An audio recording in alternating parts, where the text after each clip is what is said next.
Ketika Sumitro kelewat keras mengkritik, maka sang anak menantu akan datang kepada Sumitro sembari menyampaikan pesan presiden. "Ada apa, Ti?" "Ada pesan dari Bapak." Begitu biasanya Sumitro langsung menyambut. "Iya, Bapak bilang, Ti, mertuamu sudah priai sepuh kok masih radikal saja," ujar Siti Hediati. Sumitro tenang saja menerima pesan tersebut. Ia justru balik bertanya, "Ya, saya memang sudah terlalu tua untuk mengubah diri." Dari hari ke hari, Soeharto semakin bertambah kurang senang mendengar kritik-kritik Sumitro. Tapi Soeharto tak pernah menunjukkan rasa marahnya terhadap Sumitro. Kata-kata Soeharto tetap halus walaupun mungkin sedang marah. Ia adalah pribadi yang mampu mengendalikan emosinya dengan sangat baik. Sumitro tak sungkan pula mengkritik Soeharto ihwal perilaku anak-anak presiden. "Pak, yang saya dengar dari mana-mana, putra-putri Bapak menjadi masalah politik," kata Sumitro. Mendengar kritikan tersebut, Soeharto menjawab, "Ya, Pak Mitro, saya menyadari anak-anak sudah menjadi isu politik." Prabowo Subianto sendiri telah lama memiliki hubungan yang dingin dengan Bambang, Tutut, Mami, dan Tommy. Semua anak Soeharto mendendam kepada Bowo, cuma Sigit yang sedikit netral, ungkap Sumitro. Prabowo mewarisi sikap ayahnya yang kerap bersikap terbuka. Bila tidak senang terhadap sesuatu hal, Prabowo langsung mengemukakannya. Prabowo amat prihatin menyangkut sepak terjang bisnis anak-anak presiden. Bahkan Prabowo sempat dongkol ketika sang istri ikut-ikutan dalam bisnis tersebut. Ia pernah menentang pembelian tank dan pesawat lantaran markup-nya mencapai 4 kali lipat dari harga sebenarnya. Prabowo dengan ketus menyebut perbuatan itu sebagai penjarahan. Tatkala Tutut sangat mendominasi penyusunan kabinet dan keanggotaan MPR DPR tahun 1997, Prabowo juga bereaksi keras. "Mengapa orang-orang terbaik disingkirkan?" Hubungan Bowo dengan anak-anak Pak Harto tidak baik, selalu bentrok meski tidak pernah tersiar keluar. Bentrok dengan Tommy soal cengkeh, dengan Mamik soal helikopter, kata Sumitro.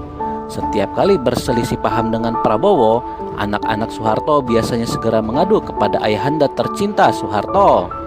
Pada akhirnya saya sadar bahwa semua senyuman mereka hanyalah kedok semata. Mereka mengatakan sesuatu kepada saya dan melakukan yang lain di belakang saya, kata Prabowo mengenai perilaku anak-anak Soeharto. Mei 1998 terjadi badai politik di Indonesia.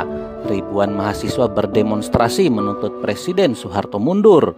Aksi demo mahasiswa itu sampai menduduki gedung MPR DPR. Keluarga Cendana marah mengapa Prabowo yang saat itu menjabat Pangkostrat membiarkan mahasiswa menduduki gedung MPR DPR. Mereka curiga bahwa itu disengaja oleh Prabowo sebagai bagian dari konspirasi untuk menjatuhkan sang raja. Prabowo dianggap berkonspirasi dengan Habibie untuk menjatuhkan Soeharto. Tutut dan Mami marah-marah kepada Prabowo. "Kamu kemana saja dan mengapa membiarkan mahasiswa menduduki gedung MPR DPR?" Prabowo dengan sengit balik bertanya, apakah ia harus menembaki para mahasiswa itu? Anak-anak Soeharto lalu bertanya apa solusi dari semua itu. Ada dua opsi yang diutarakan Prabowo. Pertama, Soeharto mesti mengundurkan diri. Kedua, Presiden harus melakukan kompromi dan harus ada perubahan ke arah reformasi. Itu yang dianggap sebagai pengkhianatan oleh keluarga Cendana, ujar Sumitro. Prabowo sebenarnya sudah berhasil mencegah aksi 1 juta orang di Monas yang digagas Amin Rais. Prabowo lalu bergegas ke Cendana guna melaporkan keberhasilannya menggagalkan aksi demo di Monas. Sampai di Cendana, Soeharto sedang duduk bersama Panglima ABRI Wiranto dan putra-putri Cendana. Melihat Prabowo datang, Mami langsung berdiri sambil menunjuk ke arah Prabowo. "Kamu pengkhianat!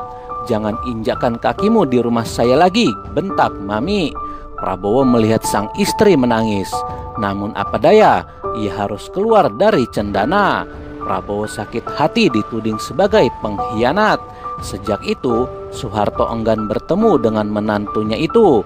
Ketika akhirnya Soeharto lengser, pernikahan Prabowo dan Titik karam. Mereka bercerai pada tahun 2001 di Pengadilan Agama Jakarta Pusat.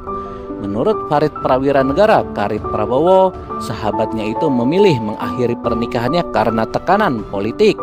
Kedua keluarga besar tidak bisa disatukan. Meski antara Prabowo dan Titi sebenarnya tidak ada masalah, kata Farid. Soemitro mengatakan pernikahan Prabowo dan Titi adalah kecelakaan sejarah.